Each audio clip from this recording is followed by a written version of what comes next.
वर्णन कर देते कि आज ठाकुर जी ने श्रृंगार में माला कैसी पहनी है, उस माला में नग कैसे लगे हुए हैं, उन नगों के नीचे मोती कैसा चमक रहा है, यहां तक कि ठाकुर जी ने आज भोग क्या लगाया वो तो किसी को भी नहीं पता।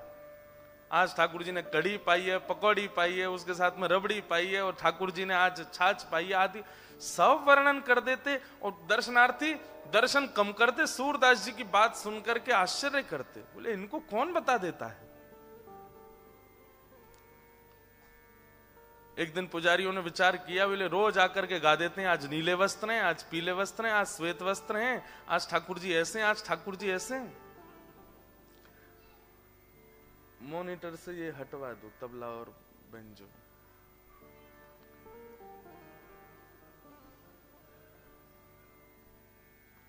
क्या बता रहा था मैं? हाँ, रोज वर्णन कर देते कि वस्त्र कैसे हैं। एक दिन पुजारियों ने मन में विचार किया, बोल आज हम ठाकुर जी को वस्त्र ही नहीं पहनाएंगे, आज इनको निर्वस्त्र ही खड़ा कर देते हैं, फिर देखते हैं सूरदास क्या गाएगा।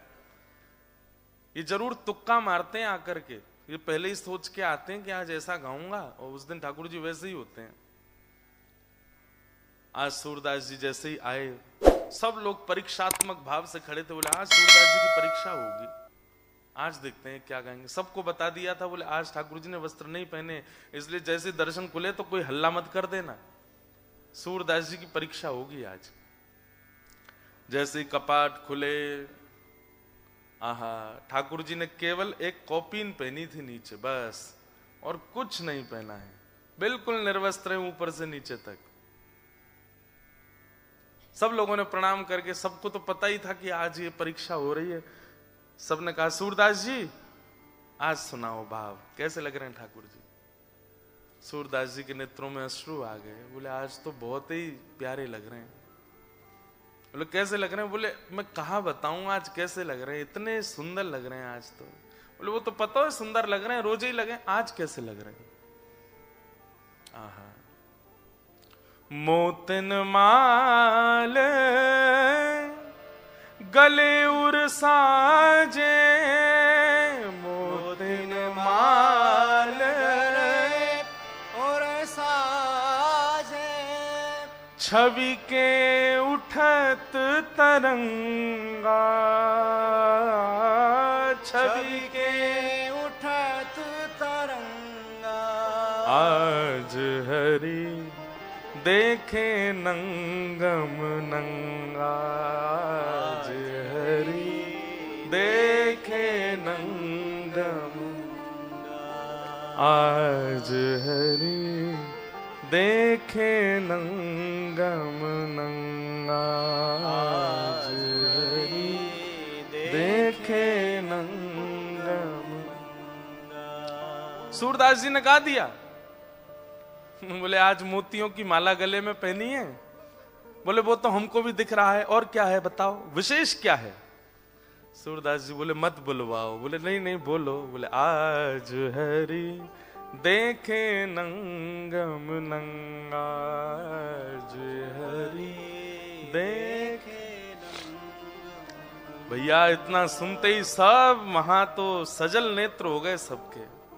बोले हे सूरदास जी आप अद्भुत हैं, आज तो भैया हमारी कड़ी परीक्षा है रही है। माइक हम यहाँ पैर में दबाना पड़ रहा, नहीं छोड़ दें तो ये गिर जाए नीचे, ऊपर से यहाँ ऐसे थोड़ी है आपकी परीक्षा होती है, हम सबकी परीक्षा, हमारी तो सबसे ज्यादा होती है।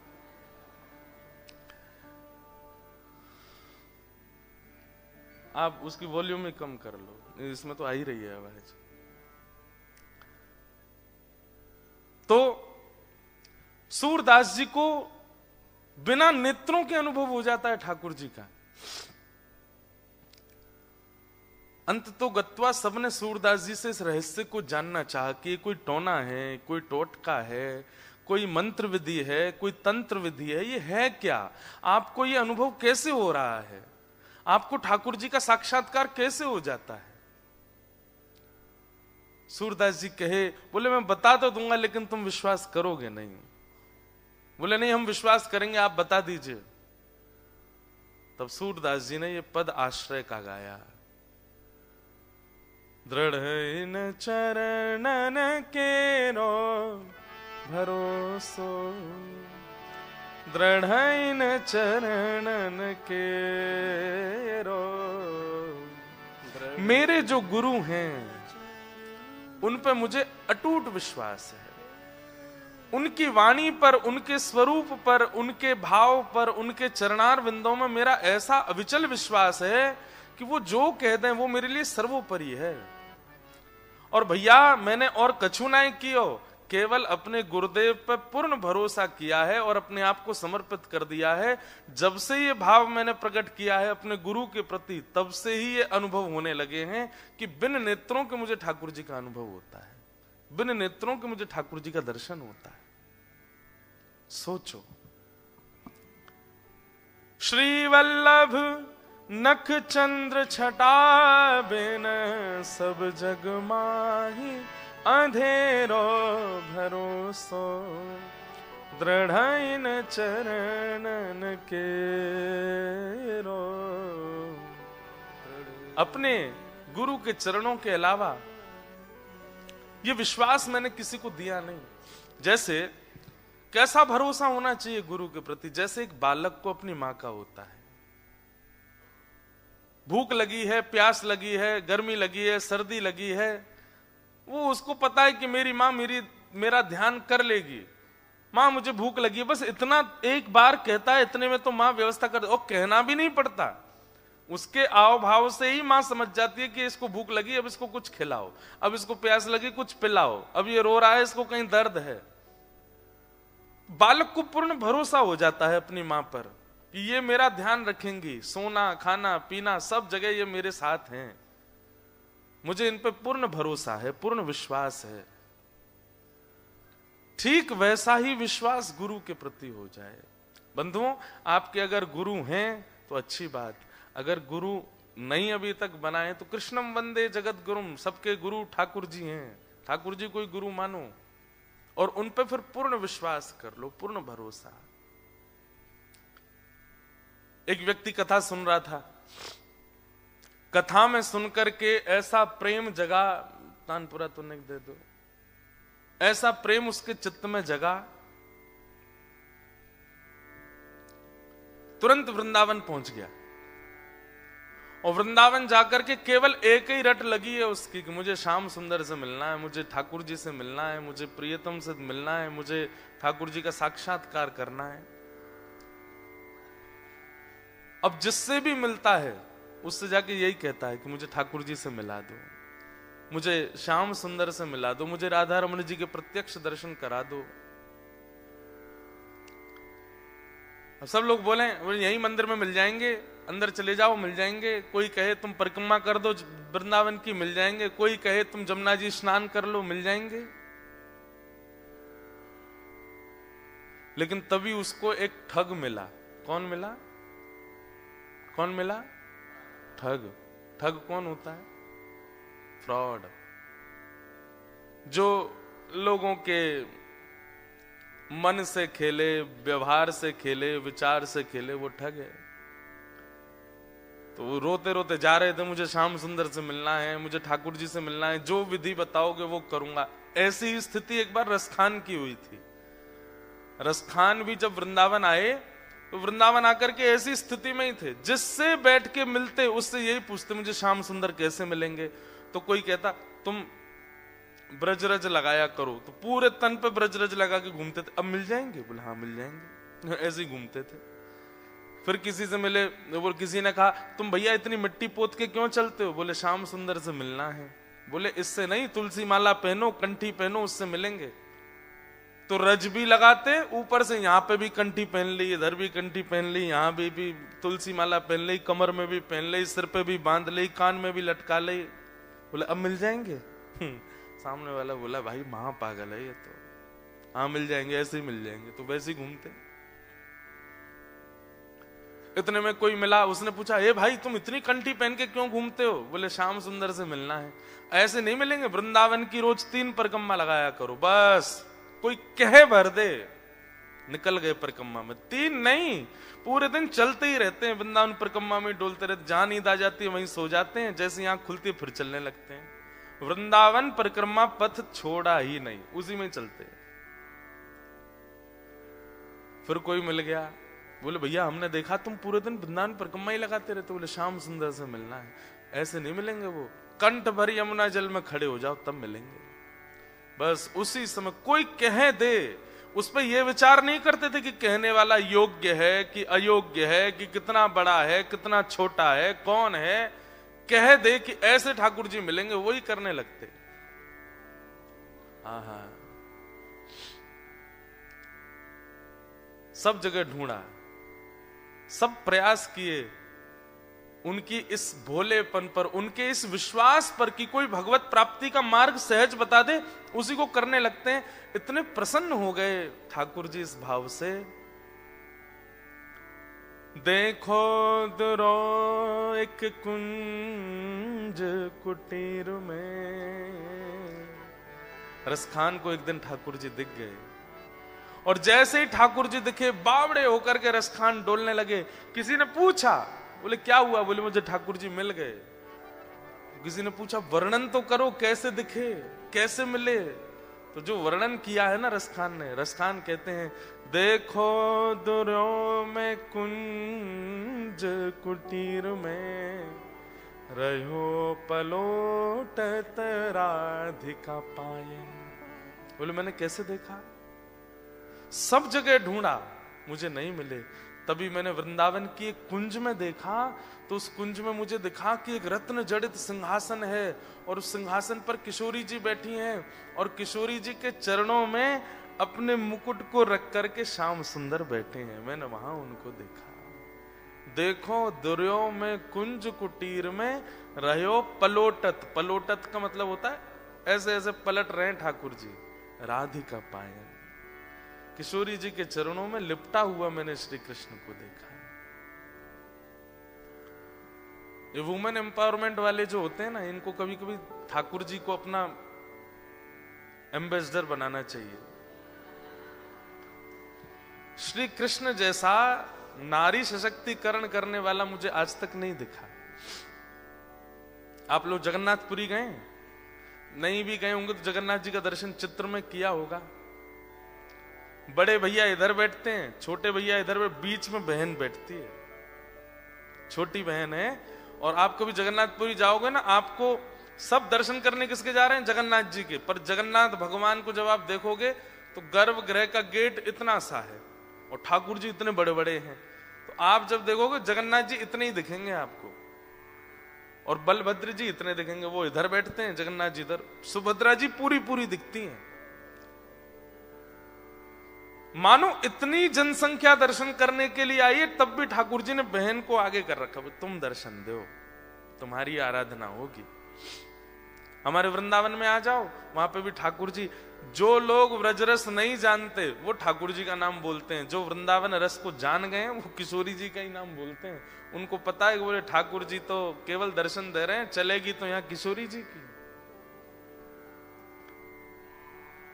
जब लाला थे तो यशोदा मैया सर्वोपरि, जब नेक बड़े हुए तो किशोरी जी सर्वोपरि।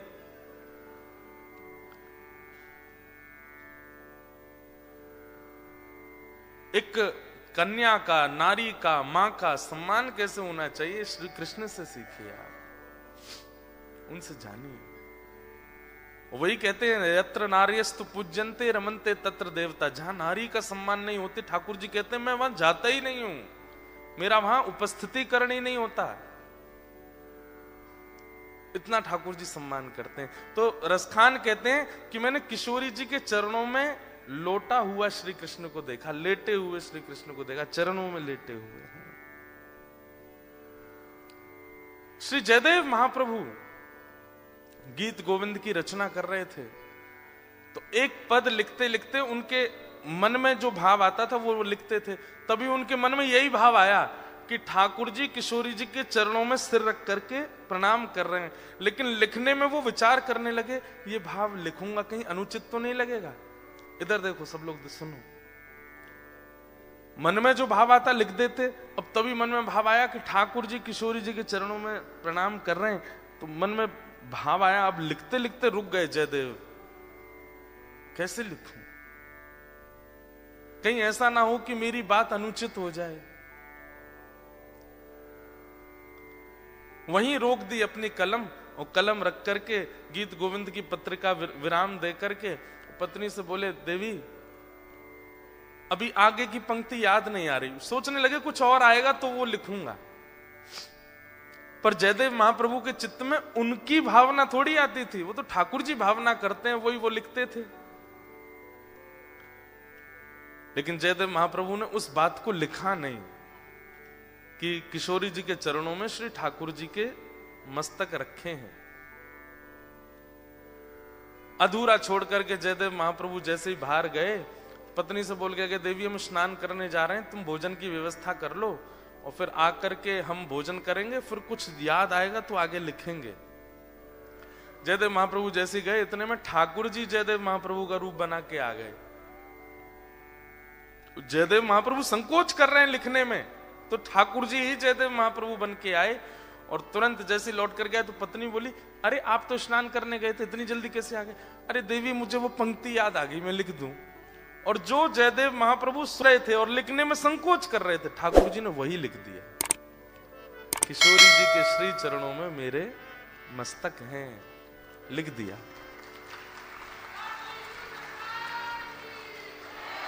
जैसे ही ये लिखा भाव लिखने के बाद ठाकुर जी बोले, अब इतने से ही पूर्ति थोड़ी, इतनी दूर चल के आए, भोजन पानी करके जाएंगे। देवी भोजन लगा लिया तुमने? तो जयदेव महाप्रभु की पत्नी बोली, आप स्नान नहीं करेंगे? बोले आज बिना स्नान की पाएंगे, लाओ। वाह, आज सारे नियम तोड़ देंगे। बोले आज मैं बहुत प्रसन्न हूं, ऐसी पंक्ति लिखी है मैंने, मेरे को मन हो रहा है कि आज मैं बिना स्नान की प्रसाद पाऊं। पत्नी बोली जैसी आज्ञा, पति के आगे थोड़ी बोलना चाहिए। लीजिए, लगा करके प्रसाद दिया। जयदेव महाप्रभु के रूप में ठाकुर जी ने खूब प्रेम से पाया। उनकी पत्नी का नियम था कि पति की थाली में ही पाती हैं पत्नियां, उनका थोड़ा उच्छिष्ट हो या साथ में बैठ के पा लेती हैं या उसके बाद पाती हैं, पति की थाली में ही पा लेती हैं। तो उनकी पत्नी का नियम था, वो जयदेव महाप्रभु के बाद उसी थाली में पाती थी। थाली लेकर के वो अपना पाने बैठ गई। जयदेव महाप्रभु, अब हम जा रहे हैं नहाने के लिए, हाँ तुम पालो। ठाकुर जी जैसे कि इतने में असली जयदेव महाप्रभु आए, और जैसे ही घर में आए देखा पत्नी प्रसाद पा रही। देवी आज इतनी भूख लगी कि हमसे पहले ही पा लिया। पत्नी बोली, वाह, अभी तो आप पाके गए हो। बोले मैं कब पाके गया, मैं तो बोल के गया था कि प्रसाद की तैयारी कर लो। अरे कितनी जल्दी भूल गए, अभी आप आए लौट करके बोले पंक्ति याद आ गई है, आपने पुस्तक उठा के पंक्ति लिखी, उसके बाद बोले प्रसाद पवा दो। मैंने बोला भी कि बिना नहाए पाओगे? बोले हाँ, आज बहुत प्रसन्न हूं, पाके चले गए स्नान करने और अब कह रहे हो ये सब क्या? जयदेव महाप्रभु ने पंक्ति लिखी, हाँ आपने गीत गोविंद में पंक्ति लिखी। दौड़ करके महाप्रभु, जैसे ही जयदेव महाप्रभु ने पंक्ति, जो उनके मन में आ रहा था, जो वो लिखने में घबरा रहे थे, वही पंक्ति वहां लिखी हुई थी, जो कि स्वयं श्री जगन्नाथ भगवान लिख करके गए। देवी के पास गए, बोले देवी थाली कहाँ है? बोले ये रे। बोले इसमें से मुझे पाने दो, जल्दी पाने दो। और बोली मैं अपना झूठा नहीं पवाऊंगी आपको। अरे तू छोड़, तेरा झूठा नहीं है ये। वो कोई और नहीं थे, वो स्वयं ठाकुर जी आए थे। मैं संकोच कर रहा था लिखने में, उस संकोच को बदलना चाह रहा था मैं, लेकिन मेरी अनुपस्थिति में ठाकुर जी आए, लिख करके गए और तेरे हाथ से बनी प्रसादी पा करके अपना उच्छिष्ट प्रसाद तुझको दे करके गए। मुझे दे दे, उसमें से 2-3 कण दे दे। वो ठाकुर जी पा करके गए। ऐसे जयदेव महाप्रभु। तो ये व्रज का भाव है। वहां किशोरी जी कौन है? बंधुओं, श्री राधा रानी कौन है? ध्यान से सुनिएगा। व्यक्ति को जब अत्यंत आनंद आता है, तो देखो यहां बैठे हर व्यक्ति, मुझसे लेके पीछे तक, हम सबको जब भी बहुत आनंद आता है तो हम सबकी एक कोई ना कोई क्रिया है, हम वो करते हैं। जैसे कोई व्यक्ति है वो जोर से नाचने लगता है जब उसको बहुत आनंद आता है, कोई व्यक्ति है उसको बहुत आनंद आता है वो रोने लगता है, कोई व्यक्ति जिसको आनंद आता है वो चिल्लाने लगता है, कोई व्यक्ति उसको बहुत आनंद आता है तो बड़े उल्टे सीधे काम भी करते हैं लोग। कई लोगों को बड़ा जोर से आनंद आता है तो सिर के बल लुढ़की मारते हैं, करते हैं, कोई कूदने लगता है, कोई चिल्लाता है। ऐसे ही श्री कृष्ण को जब बहुत आह्लाद होता है तो श्री ठाकुर जी प्रकट नहीं कर पाते। ब्रह्मांड नायक है ना, इसलिए ठाकुर जी ने विचार किया मैं क्या करूं, मेरा अत्यंत आह्लाद जो मेरा जो आनंद का स्वरूप है, जब मुझे बहुत प्रसन्नता होती है तो मेरे हृदय में जो आह्लाद है मैं उसको कैसे प्रकट करूं। तब ठाकुर जी ने एक दिन मन में विचार किया कि आज मैं अपने आह्लाद स्वरूप को प्रकट करूंगा, जो मेरे चित्त में आनंद आता है उसको मैं प्रकट करूंगा। और जब ठाकुर जी ने अपने चित्त के आह्लाद को प्रकट किया तो वही आह्लाद ही श्री किशोरी जी के रूप में प्रकट हुआ। इसलिए ठाकुर जी की आह्लादनी शक्ति है कौन? श्री राधा रानी। ठाकुर जी का अद्भुत सुख, अद्भुत आनंद, अद्भुत उत्साह, अद्भुत प्रेम, वो सब एकत्रित हुआ हृदय में और वही श्री ठाकुर जी से प्रकट हुआ श्री किशोरी जी के रूप में, श्री लाडली जी के रूप में। इसलिए ठाकुर जी सदा उनको निहारते हैं। कई लोगों के मन में बहुत प्रश्न आते हैं, क्योंकि हम लोग आजकल के सीरियल्स देखते हैं, आजकल की मूवीज देखते हैं, तो आजकल के लड़का लड़की की तरह ही हमको दिखते हैं। ठाकुर जी का वो आह्लाद है, ठाकुर जी नित्य देखते हैं किशोरी जी को, उसी से ही प्रसन्न होते हैं, उसी से ही आनंदित होते हैं। तो रसखान को वही दर्शन हुए। देखो दुर्यो में कुंज कुटीर में रहो पलोटत राधिका पायन। किशोरी जी के चरणों में लोटा हुआ मैंने कृष्ण को देखा। परंतु ये भगवत साक्षात्कार रसखान को, जयदेव महाप्रभु को, सूरदास जी को कैसे हो रहा है? केवल एक क्रिया, गुरु के प्रति अटूट विश्वास। हमारे गुरु चाहे जैसे ही हैं, पर हमारे गुरुदेव अगर आज्ञा कर दें, उनकी वाणी अगर सुन लें, उनके प्रवचन सुन लें, उनकी बात जो है हमारे चित्त में घर के बैठ जाए, उस पर फिर दोबारा संशय ना हो। बस ये बिना संशय की बुद्धि जो गुरु के प्रति है, यही भगवत दर्शन कराती है। तो एक व्यक्ति को ठग मिला, वही बता रहे थे ना, वो सबसे पूछे मुझे ठाकुर जी कैसे मिलेंगे, तो इतने में ही सब बोलते मंदिर में चले जाओ, कोई कहता परिक्रमा लगा आओ, कोई कहता ये कर लो, लेकिन नहीं मिले ठाकुर जी। तो रोता रोता एक गली में पहुंचा, तो वहां से एक ठग आ रहा था, उससे पूछने कि मुझे ठाकुर जी कैसे मिलेंगे। तो ठग ने देखा, बोले कि इसकी स्थिति बड़ी भावुक है, रो रहा है और ठाकुर जी से मिलने के लिए बड़ा व्याकुल है, लेकिन इसके हाथ में 2-3 सोने की अंगूठी हैं, गले में एक चैन भी पहनी है, उसके पास में बैग है, उसमें भी कुछ तो रुपए पड़े ही होंगे, चलो इसको मिलवाते हैं ठाकुर जी से। बोले मेरे साथ चलो, मेरे पीछे पीछे चलो। और जैसे बोला पीछे, वो तो इतना उत्साहित हो गया, चलो चलो मिलवाओ ठाकुर जी से। जमुना जी ले गए। जमुना जी जाकर के बोले अब सारे वस्त्र उतार दो, अपने झोला रख दो नीचे। वस्त्र उतार दिए तुरंत। बोले कैसे मिलेंगे ठाकुर जी? बोले जितना पहना है सोना चांदी सब उतार दो। सब उतार दिया। बोले बस एक वस्त्र में रहो, जाओ कंठ भर जमुना जी में खड़े हो जाओ। तुरंत चला गया। अब उसको ठंडी कहां लगती है, उसको गर्मी। जिसको ठाकुर जी से मिलने की इच्छा हो, उसको फिर बाह्य व्यवहार, फिर जिसको प्रेम हो गया हो ना, उसको ना भूख लगती है, ना प्यास लगती है, ना नींद लगती है, ना ठंड लगती है, ना गर्मी लगती है, कुछ नहीं लगता। प्रेम अद्भुत वस्तु है। हम आप सब लोगों को जो होता है वो आकर्षण है। हम आप सब लोगों को जो होता है वो संसारी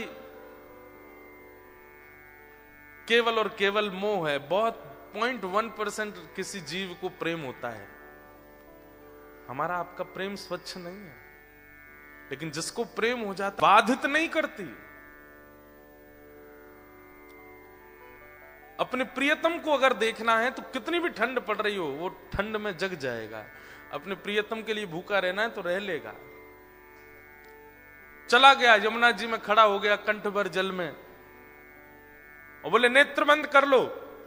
और नेत्र बंद करके श्री राधा पुकारते रहो। जब तक मैं कहूं नहीं तब तक आंख मत खोलना। जैसे ही ठाकुर जी सामने आएंगे मैं बोलूंगा कि आंख खोलो, तभी खोलना।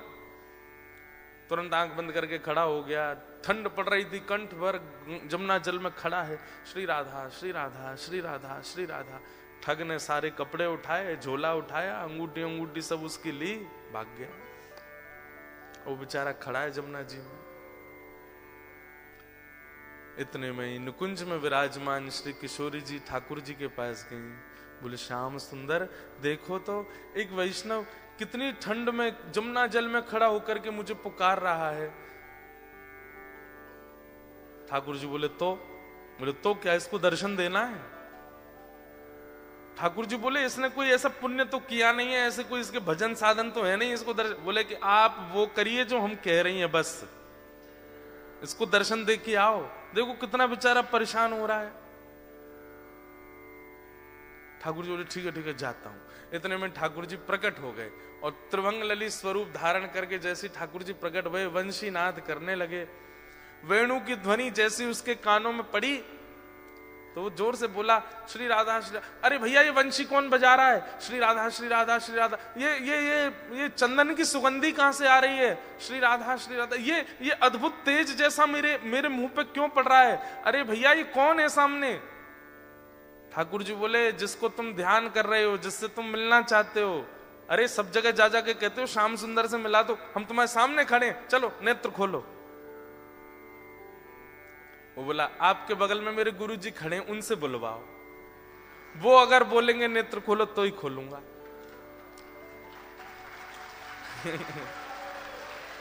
ठाकुर जी आप आ गए, बहुत अच्छा किया आपने अपने वचन का निर्वहन किया, पर आपके बगल में मेरे गुरु जी खड़े हैं, वही मुझे लेकर के आए थे। उन्होंने ही कहा था जमुना जी में खड़े हो जाओ, राधा राधा जपो। गुरु जी कहां गए मेरे? बोले कि यहां कोई गुरु गुरु नहीं है। अरे मेरे गुरुजी वहीं होंगे, वही मुझे गली में मिले थे, वही मुझे लेकर के आए थे। ठाकुर जी बोले वो कोई गुरु गुरु नहीं है, ठग है, एक नंबर का ठग। तो वो जो खड़ा था जमुना जी में बोला सुनो मुझे पता है आप ठाकुर जी नहीं हो। क्यों? मेरे गुरु की निंदा कर रहे हो? चले जाओ यहां से, आप ठाकुर जी नहीं हो सकते। जिन गुरु जी ने आपसे मिलवाया या आपको मेरे सामने भेजा भी उन्हीं गुरु की निंदा कर रहे हो, मुझे आपको नहीं देखना। ठाकुर जी बोले बड़ा पागल है, हमको क्या जम जा सर्दी में। ठाकुर जी वापस आ गए। श्री जी बोली दिया है दर्शन? अरे श्री जी कैसे पागलों के पास भेज देती हो आप? मैं 20 मिनट से वहां खड़ा था, उसको बोल रहा था नेत्र खोल करके दर्शन कर ले, मेरे यूं कह रहा बगल में गुरुजी होंगे उनसे किब्बाओ। उसका गुरु वो ठग है, एक नंबर का चोरी करता है, ब्रजवासियों की चोरी करता है। उसको तो किसी दिन बताऊंगा मैं, उसको गुरु माने बैठा है। इनको इतनी बुद्धि नहीं किसको गुरु बनाना चाहिए, किसको मानना चाहिए, उसकी बात मान के बैठा है। श्री जी बोली या तो उसको दर्शन दे के आओ, नहीं तो हम नाराज हो जाएंगे। उसको दर्शन दो। बोले अरे वो गुरु की आज्ञा मानेगा। बोले तो गुरु को खोजो, पहले गुरु से बुलवाओ कि आंख खोल, दर्शन दे के आओ। ठाकुर जी बोले हे श्यामा जी आप कितनी भोली हो, कितनी सीधी हो। बताओ उस ठग ने जीवन में कुछ अच्छा नहीं किया, उसको मेरे दर्शन करवा दो। ठाकुर श्री जी बोली आप ये विचार क्यों करते हो कि किसी के पास योग्यता होगी तो ही दर्शन दोगे, अयोग्यों को दर्शन नहीं दे सकते। हमारे ब्रज में एक कथा बताते हैं कि जन्माष्टमी पहले आती है राधाष्टमी से। तो जन्माष्टमी पर एक होड़ होती है हमारे ब्रज में कि जन्माष्टमी बड़ी होगी कि राधाष्टमी बड़ी होगी, किसमें ज्यादा धूम मचेगी, इसकी होड़ होती है बड़ी। और ये होड़ आज से नहीं चल रही है, ये हमेशा से है।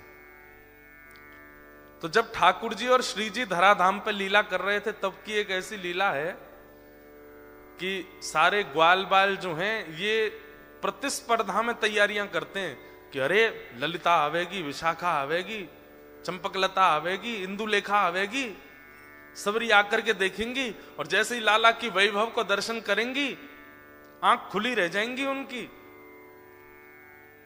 और ये सब भी जब जाती हैं ना ठाकुर जी के जन्माष्टमी उत्सव में तो जाकर के देखती हैं इनने जैसो कियो या से 21 करनी है राधाष्टमी की तैयारी। तो अब की बार मधुमंगल श्रीदामा तन सुखा मन सुखा धन सुखा बोले लाला अब की बार कछु ऐसो करें कि हमारो लाला दानवीर दिखाई दे, हमारे लाला खूब दानी है ऐसा अनुभव हो। तो ठाकुर जी बोले कहा करेंगे? बोले लाला लड्डू बनवा में। बोले कितने लड्डू? बोले कोई गिनती नहीं, बनवा दे बस। और सबसे कहेंगे कि अपने अपने घर से पात्र लेकर के आओ, जितना बड़ा पात्र होगा उतने लड्डू भर के देंगे। बरसाने वारिन की आंख खुलनी चाहिए। देखो हमारो लाला कितनो दानवीर, कोई इतनी बड़ी परात लेके आवेगा तो वो भर के देंगे, और कोई छोटी कटोरी लेके आवेगा तो वो भर के, जितना बड़ा पात्र उतने लड्डू भर के देंगे। सब लोग इधर देखो, श्री जी आई सब सखीन के साथ। तो जैसे ही श्री जी पहुंची तो सब सखा सवरे सिर उठा के खड़े, देखिए हमारे लाला के कैसो दानवीर है हमारो लाला। सब लोगन को लड्डू भर भर के दे रहे हो, जितने बड़े बड़े पात्र। आप सबको ब्रजभाषा समझ आ रही है? आ रही है? बोले हमारो लाला देखो आपने, जितने बड़े बड़े पात्र सब लेकर के आ रहे हैं, सबन को भर भर के दे रहे है।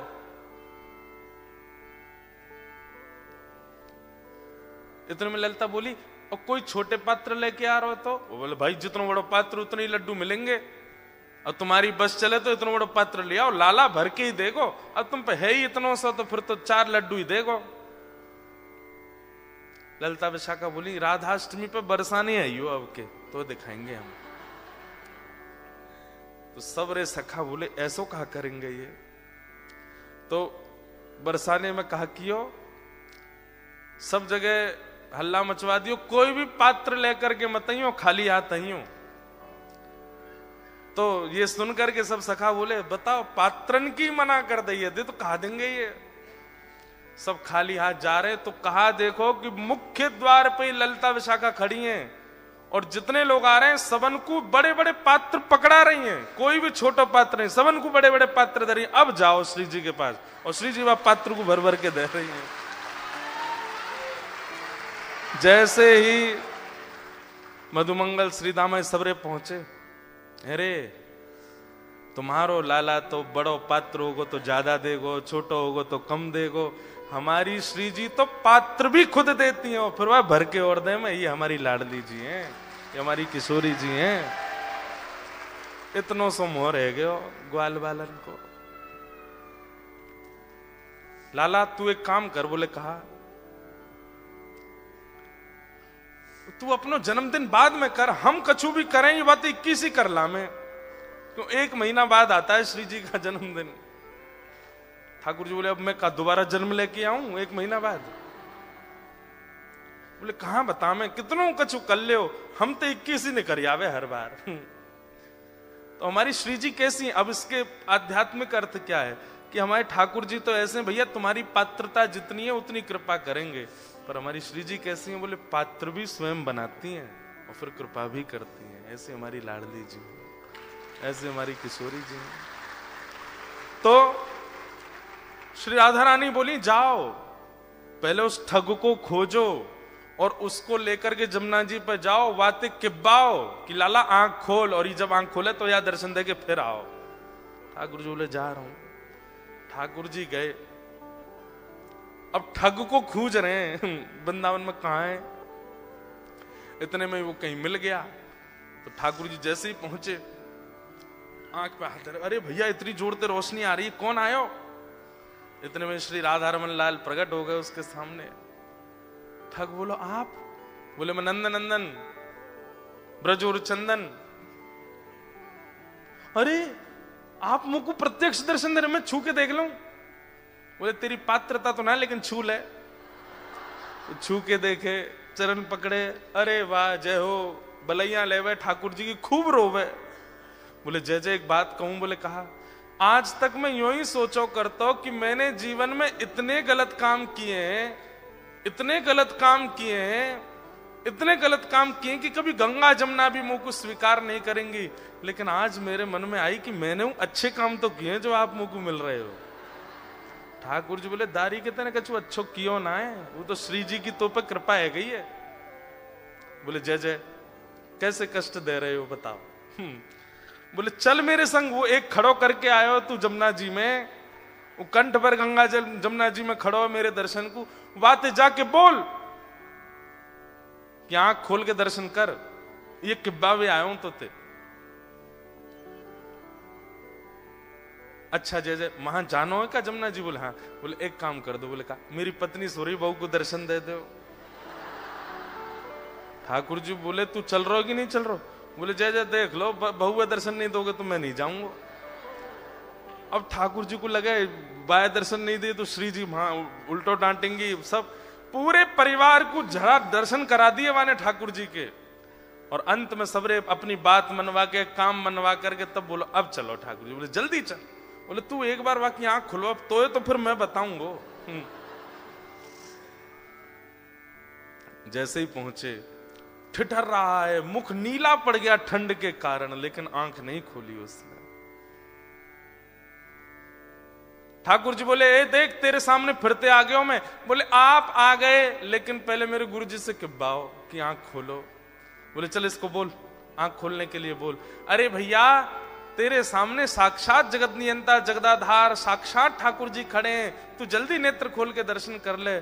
जैसे ही उसने नेत्र खोले, श्याम सुंदर खड़े हैं, मधुर वेणु बजा रहे हैं, त्रिभंग लली हैं, मोर मुकुट पहना है, सुबह से श्रृंगार करके डोल रहे ठाकुर जी मेरे दर्शन करेगो। उसने कही जय जय मैं आपको प्रणाम कर लूं। बोले जल्दी आप प्रणाम करो। बोले गुरु जी से किब्बाओ पहले। बोले इसको बोल मुझे प्रणाम करे। बोले आओ भैया प्रणाम करो। बाहर आकर के उसने प्रणाम किए, फिर गुरुदेव को प्रणाम। ठाकुर जी उस पर इतने रिझ गए, बोले ये गुरु नहीं है, ये महाठग है, ये महाचोर है। लेकिन इसने ये बोल दिया था कि मैं ठाकुर जी से मिलवाऊंगा, तो तेरे में इतना विश्वास आ गया कि इसकी बात को तू पत्थर की लकीर मान के चल रहा है। मैं तो बहुत प्रसन्न हूं। और ठाकुर जी ने उसको हृदय से लगाया तो दूर खड़ा ठग रो रहा था। बोले जय जय आप इसको इतना प्रेम क्यों करो? बोले है ही इतना प्रिय। बोले बनाया तो मैंने ना, प्रेमी तो मैंने बनाया, मुझे भी हृदय से लगा लो। ठाकुर जी तू भी आ, और पकड़ करके दोनों को हृदय से लगाया और दोनों को निकुंज लीला में लेकर के गए, और वहां श्री जी ने फिर कृपा करी। भगवत दर्शन भैया सूरदास जी के इस पद को आप अन्यथा मत लिया कीजिए। सूरदास जी स्पष्ट कहते हैं इस कलिकाल में और कोई साधन ही नहीं है, साधन और नाहिया कली में जासो होत निवेरो भरोसो दृढ़ चरणन केरो। गुरु आज्ञा भले ही दीक्षा नहीं भी हुई हो आपकी, जिसकी आप कथा सुनते हैं, जिसके आप वचन सुनते हैं, जिसकी आप वाणी सुनते हैं, उनको आप मन से गुरु मान लीजिए और बस उनकी कही गई बात को पालन कर लीजिए। अगर कभी आप कोई रील देख रहे हैं और अचानक से हमारे वृंदावन के पूज्य हमारे प्रेमानंद जी महाराज की आती हैं, कभी किसी महापुरुष की आती है, कभी किसी संत की आती है, आपके सामने वो रील आ गई या वीडियो आ गई और आप 2 मिनट सुनने लगे और उसमें उन्होंने सीधा पहला वर्ड ही यही कहा कि भाई सवेरे 5 बजे उठना चाहिए, बस उसको मान लीजिए, वही चाबी है। आप सत्य बता रहे हैं, इतने सामान्य सी बात भी आप एक आचार्य की मान लेते हैं ना, उसी से ही भगवत भाव प्रकट होने लग जाते हैं चित्त में। देखो इसके पीछे कॉन्सेप्ट क्या है कि अभी आप अपने स्वयं के स्वामी बने हुए हैं, इसलिए आपकी जिम्मेवारी आपके ही हाथ में है। गलत करोगे तो भी आपको भोगना पड़ेगा, अच्छा करोगे तो भी आपको ही मिलेगा, सब कुछ आप अपने स्वामी बने हुए हो। लेकिन जैसे ही आप किसी के आसरतु होते हैं, जैसे ही आप किसी का आश्रय ग्रहण करते हैं, उसकी बात को मानना प्रारंभ कर देते हैं और वो व्यक्ति वैष्णव है, ठाकुर जी का भक्त है, तो फिर ठाकुर जी को चिंता होती है कि अरे बताओ ये इतनी दूर ऑस्ट्रेलिया में रहता है, इतनी व्यस्त क्रम में रहता है, और फिर ये मेरे एक वैष्णव की बातें मान रहा है, अगर इसका कल्याण नहीं हुआ तो इस वैष्णव और मेरी इस पर कृपा और मेरा ये आश्रय है, इस पर अविश्वास हो जाएगा, इसलिए इसकी बातें पूरी करनी चाहिए। तो इसलिए आप जब किसी गुरुआश्रित हो जाते हैं तो ठाकुर जी को चिंता होती है कि भाई ये गुरु आज्ञा मानता है और अगर इसका कल्याण नहीं हुआ तो गुरु शिष्य परंपरा नष्ट हो जाएगी, इसलिए ठाकुर जी फिर कृपा करते हैं। तो चाहे सूरदास हो, चाहे कुंभनदास हो, चाहे रैदास हो, चाहे मीराबाई हो, सबको दर्शन गुरु कृपा से।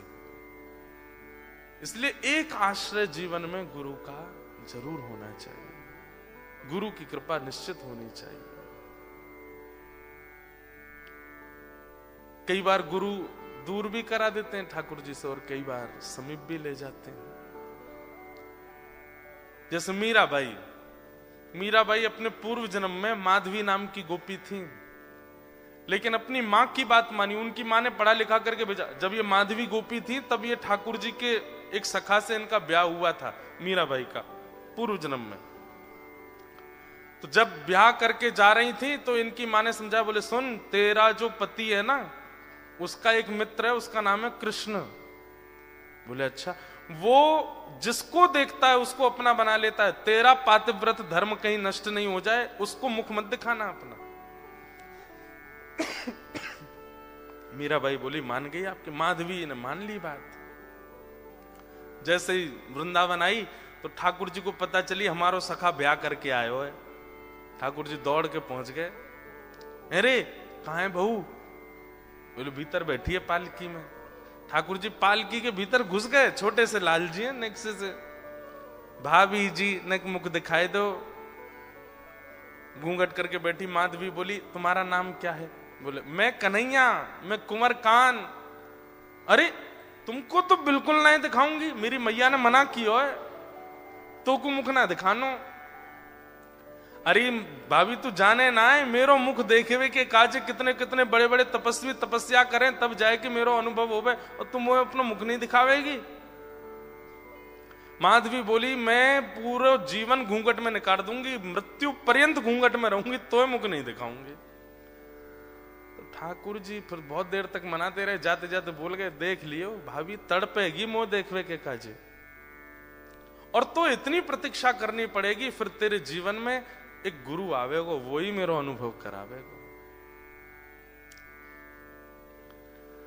माधवी पूरे अपने जीवन काल में ठाकुर जी का दर्शन नहीं किया। जब जब पता चलता कि गली से श्याम सुंदर आ रहे हैं, घूंघट कर लेती। लेकिन तभी समय आया गोवर्धन धारण लीला का। जैसे ही ठाकुर जी ने नख पे गिरिराज जी धारण किए, सब ब्रजवासी वहां गए थे। तो जैसे ही पता चला, अरे लाला ने पहाड़ उठा लियो, लाला ने पहाड़ उठा लियो। ये बात जैसी माधवी ने सुनी, बोले कि वो छोटे से कन्हैया ने पहाड़ उठाया? बोले हाँ। तो उसके मन में इच्छा हुई मैं देखूं तो सही कैसे उठाया। जैसे ही ब्रजवासियों को हटा करके वहां पहुंची जहां ठाकुर जी खड़े थे, जैसे ही उधर पहुंची तो ठाकुर जी के सामने आते ही नेत्र धुंधले हो गए, ठाकुर जी दिखे नहीं। अविरल अश्रुधार गिरने लगी, बार बार आंखें पहुंच के देखती है लेकिन ठाकुर जी नहीं दिखते उसको। तब अंत में चरणों में प्रणाम करती है, बोले जय जय मुझे अपराध है गयो, मैंने अपनी मैया की गलत शिक्षा ले ली। अरे जाकू मुख दिखानो चाहिए, वासे छुपा लियो, कृपा करके दर्शन दो। ठाकुर जी बोले नहीं, अब तो तुमको प्रतीक्षा करनी पड़ेगी। अगर माधवी भी श्री जी के पास गई होती है ना, तो ठाकुर जी तभी मिल जाते। वो सीधी ठाकुर जी के पास गई। इसलिए हमारे ब्रज भाव में कहते हैं कि पहले वृंदावन जाती, पहले बरसाने जाओ, श्री जी को प्रणाम करो, तब वृंदावन आओ। लाला बड़ो टेढ़ो है, बहुत टेढ़ो है लाला।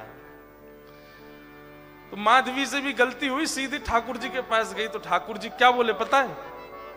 तो को मेरे दर्शन होंगे लेकिन एक प्रतीक्षा करनी पड़ेगी। तो माधवी कितना, 1 दिन 2 दिन 10 दिन, कितनी प्रतीक्षा करनी पड़ेगी बताओ?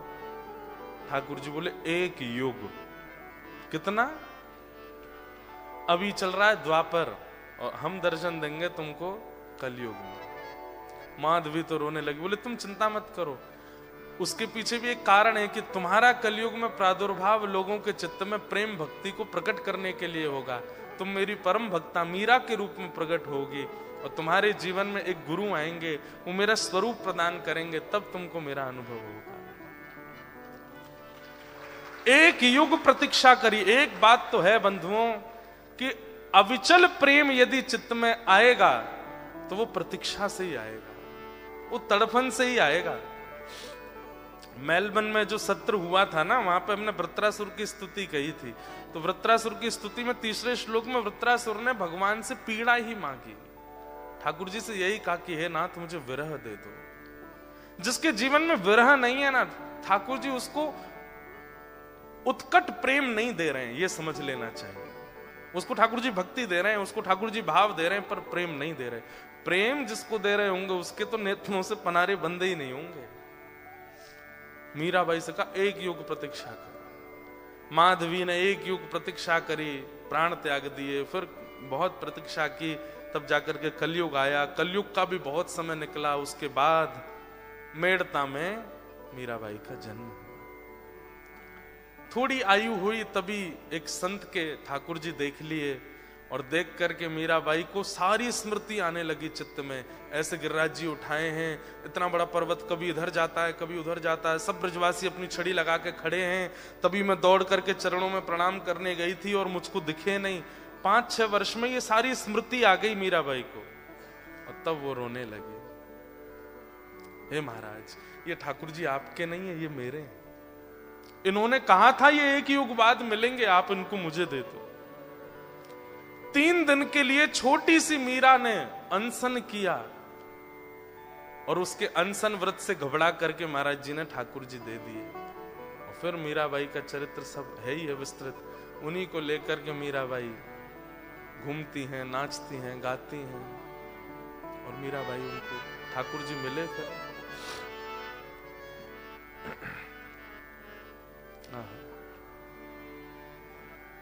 एक बहुत सुंदर भाव हमारे पूज्य गोवत्स महाराज जी गाते हैं, राधा कृष्ण जी महाराज। एकली खड़ी रे मीराबाई, एकली खड़ी, एकली खड़ी रे मीराबाई, एकली खड़ी। ओ एकली खड़ी रे मीराबाई, एकली खड़ी। ओ एकली खड़ी रे मीराबाई, एकली खड़ी। हे मोहन आओ तो सही रे गिरधर, आओ तो सही, माधव रे मंदिर में मीराबाई एकली खड़ी। है मोहन आओ तो सही, माधव आओ तो सही, माधव रे मंदिर में मीराबाई एकली खड़ी। गिरधर आओ तो सही रे गिरधर, आओ तो सही, माधव रे मंदिर में मीराबाई एकली खड़ी। ओ गिरधर आओ तो सही, गिरधर आओ तो सही, माधव रे मंदिर में मीराबाई एकली खड़ी। ओ एकली खड़ी रे मीराबाई, एकली खड़ी, एकली खड़ी रे मीराबाई, एकली खड़ी। ओ एकली खड़ी रे मीराबाई, एकली खड़ी। एकली खड़ी रे मीराबाई, एकली खड़ी। हे गिरधर आओ तो सही, गिरधर आओ तो सही, माधव रे मंदिर में मीराबाई एकली खड़ी। ओ गिरधर आओ तो सही, गिरधर आओ तो सही, माधव रे मंदिर में मीराबाई एकली खड़ी। गिरधर आओ तो सही रे गिरधर, आओ तो सही, माधव रे मंदिर में मीराबाई एकली खड़ी। गिरधर आओ तो सही, गिरधर आओ तो सही, माधव रे मंदिर में मीराबाई एकली। बोलो गिरधर गोपाल की। हो।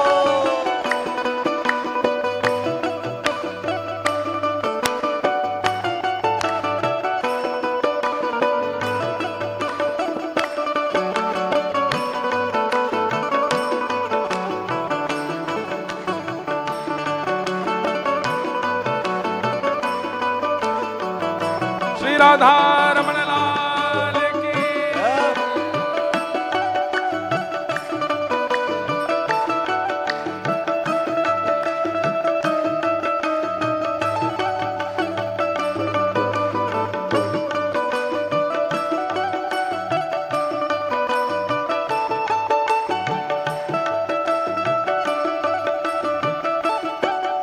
और मारवाड़ी में है, लेकिन सरल मारवाड़ी है, समझ आ जाएगी सबको। गाओ।